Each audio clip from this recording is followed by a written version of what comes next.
All right, we're going to go over the power clean. So to start, you're going to step up to the bar with feet shoulder width apart. So just outside the hips, almost like you're making an A. You're going to step up to the bar real close, nice and close, almost to your shins to the bar pretty much.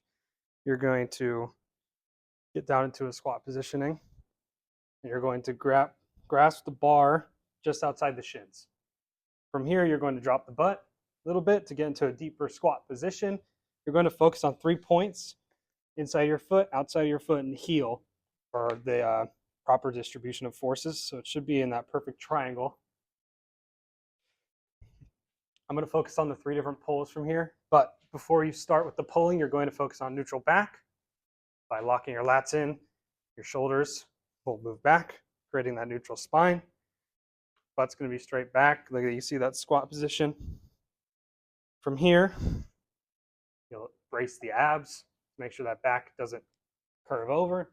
Because if we start pulling without our ab braced, you're going to pull with your back, which is going to cause a lot of problems on the back. You'll have some low back problems when you're older. With all that in mind, nice strong back, nice braced abs. You'll go into the first pull, which you're going to bring it up just above the knees, focusing on that straight back, that ab brace. This bar is going to be placed right above the knees. The bar is really going to be tracing along the body. So it's not going to go further out, which will cause that bending of the back. You go into your transition, which is the sliding of the bar up the thighs with slight hip extension to start with that triple extension movement. This movement's all about 3 joints extending: the ankles, the knees, and the hips. All of those motions are going to be done at once. Out of the transition, when we go into the second pull, which looks a little bit like this. All 3 movements at once, including shrugging of the shoulders, straight up. Won't demonstrate here, but you'll start from the bottom. Then you're going, brace everything. You're going to pull, get into a forced squat, get those elbows nice far up, create a cradle, your collarbone and the shoulders. As we see there, that point of triple extension from the ankles, knees, the hips, driving up. My mic's falling off.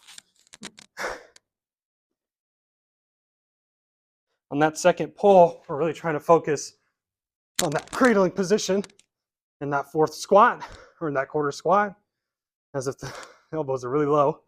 See, that bar's going to slide right off the chest and through my mic. Elbows up like you're choking yourself. And in that quarter squat, like I said, ending strong. Forces are going to be dropped into the thighs, like so. Make sure the back doesn't round when you're pulling that back down. Abs are braced the whole time. Back is straight the whole time. Drop the weight back down, and you're done. Really quickly, I wanted to talk about some points that I missed in my video that would definitely cause detrimental effects if not talked about and focused on. First off, in the power clean, we have on the second transition to second pull, we don't want to see valgus.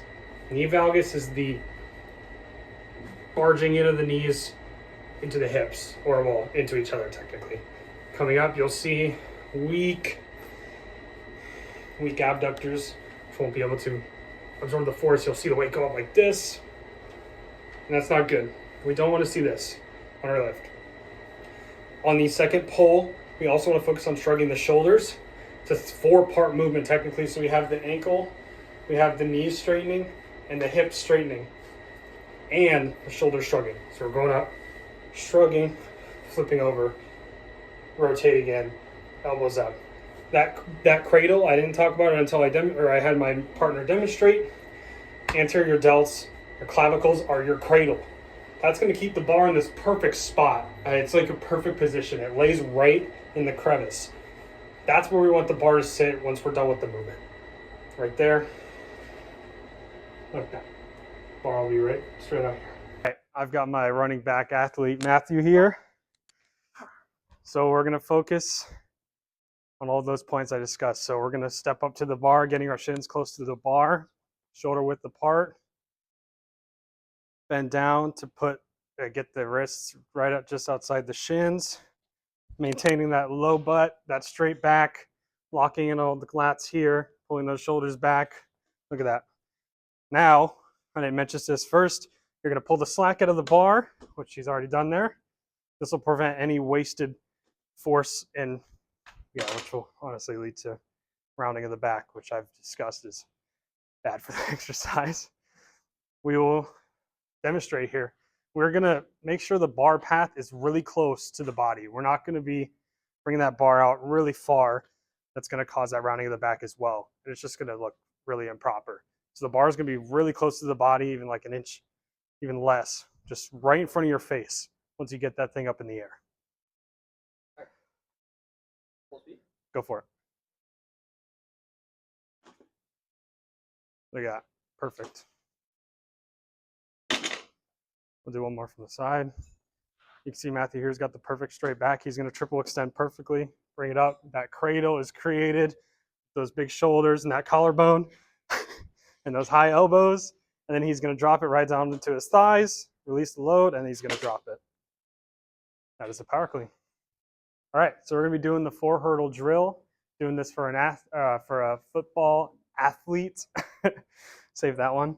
So this exercise incorporates single leg propulsion laterally, which is very important as a running back, as we're going to be cutting to the side, causing misdirection, trying to juke out a defender. This is perfect because we're focusing on that single leg strength, power, propulsion, momentum, all of the components in that misdirection that we want for our football player.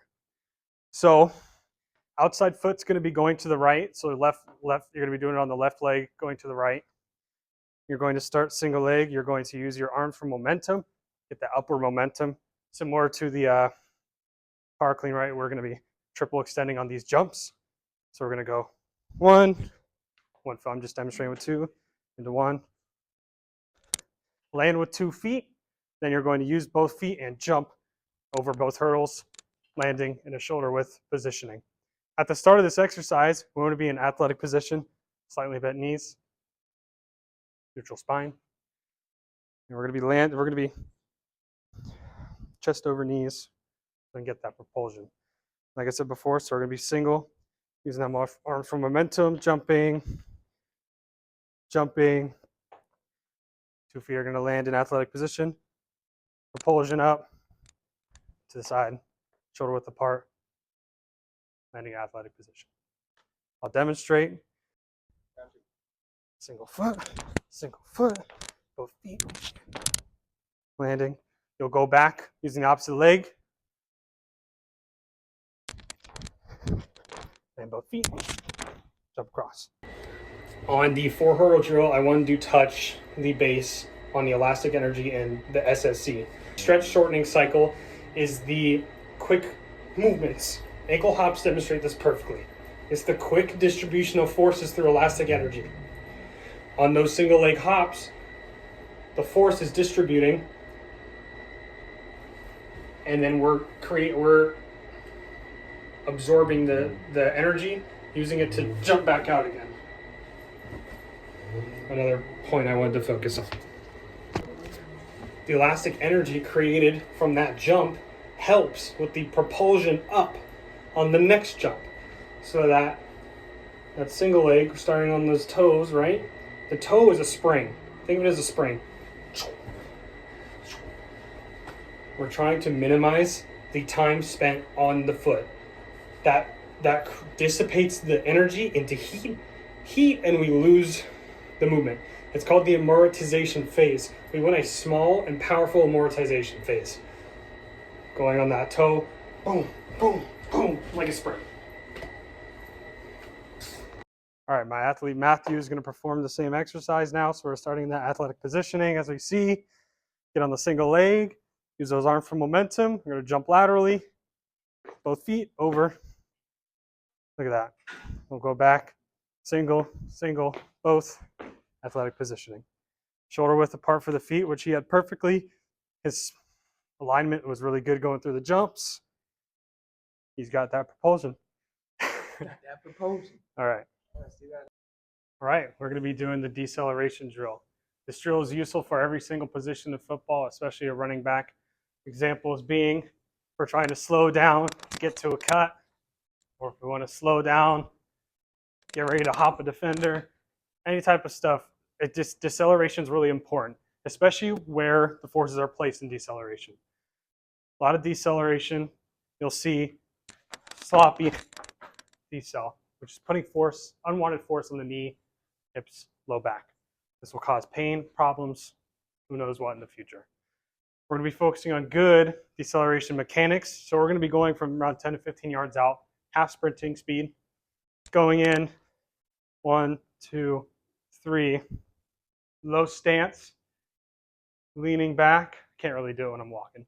Leaning back, absorbing the forces throughout properly through the muscles, and not letting the forces come down like moving forward. When you get that forward force, that puts a lot of external load on the knee from the ground and from the weight of your body going down into it. And a lot of force. It's going to cause collateral ligament injuries, cruciate ligament injuries. I want to prevent that. I'll demonstrate what I'm talking about. Coming from far out, I'll go at that 50% speed.